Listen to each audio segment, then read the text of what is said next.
Hey there, I'm Alex.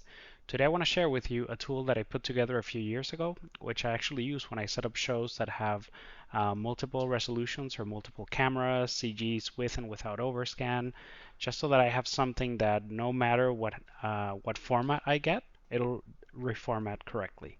So the idea is that you take that pain point away from your artists. So if you're a lead or a supervisor and you're setting up a template that you know is going to get bombarded with a bunch of different formats, and you don't want people to be potentially guessing incorrectly how to reformat something they get, you can just set it up so that you know what formats you're getting, and then that'll always give you the proper output, right? And it'll actually flag if the person is connecting something that is not an appropriate show format, right?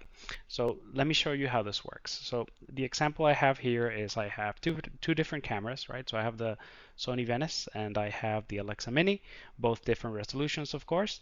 And the third resolution is always the offline, right? So we always have an offline to work off of to match.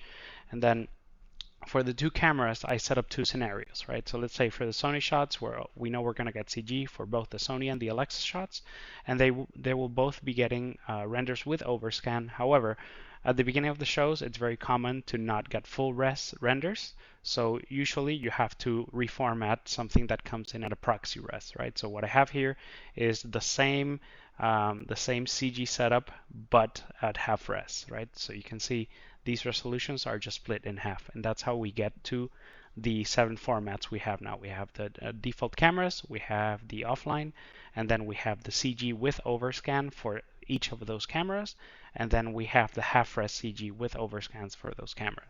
Keep in mind, in this example, I'm only showing you 7 formats, but you can add or remove as many as you need, depending on whatever it is you're setting up. So this is the note here, right? So I called it dynamic reformat, and like I said, I tend to use it quite a bit, especially when you're doing a commercial. You have very little time. You have freelancers coming in, uh, or you have a staggered group of compers coming in. Instead of having to brief them, you just let them know that this is there, and whatever they plug in, it's gonna reformat correctly. And if it doesn't, it's gonna flag it. So let me give you an example here. I have all of these formats set up here, right? So I have each and every one here. So I'll show you if I connect the tool here to any of these formats. So let's say we connect it to a Sony Venice, right? If we look at the output, what you see is it's getting rid of those sides and it's giving us the proper reformat for the output we're looking.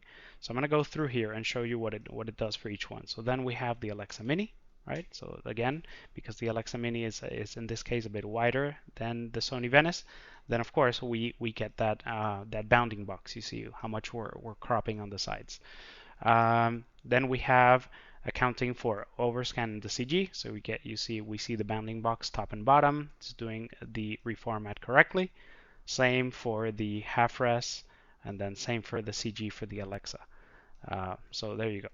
Finally, we have the offline. So sometimes it's just nice whenever you have to match an offline, you end up reformatting either your comp or your offline just so that you can be a difference, or just so that you can quickly compare and make sure that everything is right timing, right position, right scale. So this is again very helpful to just have to quickly connect to the offline, and it'll always do the proper format. So how does this tool work? And actually, before I dive into how this tool works, let me show you an extra example. So if I say I bring another checkerboard here, and in this case, this is set to UHD, right? So what happens if I had set up my show with these two cameras and these 4 instances of CG, right? So we have 6 different formats, and then the sixth with the 7th, which is the offline. So what happens if someone tries to connect a UHD render? So if you connect that, what you're going to see, if you look through the reformats, it's letting them know it doesn't match any of the show's formats, right? So that's actually a good thing. What this has helped me unintentionally is find issues in terms of, let's say they were rendering the overscan wrong. Let's say the CG artist came in new to the project and rendered something with 5% overscan instead of 10% overscan. So this also helps you catch issues like that. So you can see if I connect that now to an accepted format, then it'll do the proper reformat. But as soon as notices that something's not right, it'll let you know. So let's dive into what's inside this tool.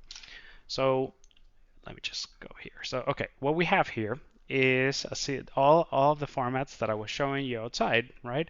And then each and every one of those has been treated with its own reformat, right? So whatever it is that is coming in, we treat it so that it always outputs the delivery resolution, right? Which is what we're looking for. Um, same for the offline. So in the case of the offline, of course, we're just scaling that to be the show's format, just so that we can compare. Again, you don't have to add the offline. I just find it handy.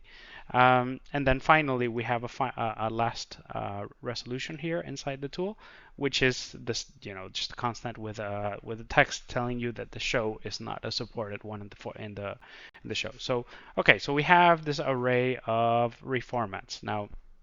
Of course, this is going to change for whatever you are going to be building, but that's what you're going to be building in the bones inside here. And again, you don't need to have 7 or what is it, 7, 8 different inputs. You can do with as many or as little as you want because it's a switch, so you can always add or remove whatever you need. So the tool is very simple. If we go into the settings here for the tool, what you'll see is all I've added is an enable crop, right? Which most times you probably won't need. Let's go to an example here with CG. So let's say we get CG for the Sony shot, right? And it has overscan. So if we look at the reformat there, and let's disable the enable crop, most times you're gonna want to keep the bounding box, just because you're probably going to be doing some repos, you're going to be doing distortion. So I added this feature for the crop just because I had an edge case where I needed it, but most times you can just keep it off, right? Just so you know that's there. So let's dive inside the tool again. That's this crop being enabled and disabled by that tick there. So the tool itself is very straightforward. It is all running off of a switch. So if you go into the tool and you go into the switch, let's check the expression here. The expression is actually very straightforward. So if we look here, what we have is a series of different formats set up by height. So actually I have this set up outside. It's going to be easier for you to see. So here you can see, just zoom out again. There we go. So what I've set up is a variable, right? So I'm saying x is the value of whatever the height of the input 1 is. So if we go inside again, we have this input 1. So whatever is connected basically here on the tool itself. So this is input 1, right? Whatever the value of the height of input 1 is, right? That is x, right? So what we're going to be doing here is we're going to be checking if x equals 3024, which if we look again in our context sheet here, we'll see 3024 is the height of the Sony Venice camera, right? Then return 0. Otherwise, it's going to check if that doesn't match, it's going to check the next one, right? If x equals 2202, which is the Alexa Mini, then return 1. So if we go back into the tool here, what we'll see is you can see the input 0, right? The 0 input for the switch is the Venice camera, so the 3024, and then the number 1 input here on the switch is actually the Alexa Mini, which is 2202. So it's very, like I said, it's very straightforward, and that's why it's easy to add or remove as many as you need, right?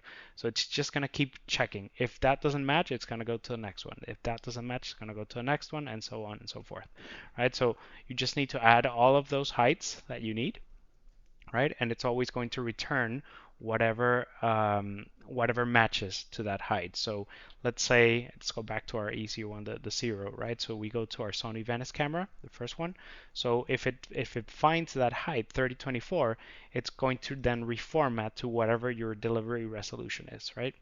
And that's kind of it. Like at the end, if all of those fail, right, which is why we have an else statement here at the bottom, it's going to return 7. And 7 is just our error screen, right? It's just going to give you that. You can, of course, remove it if you like, but I just find it nice to just have something that will potentially help you catch errors.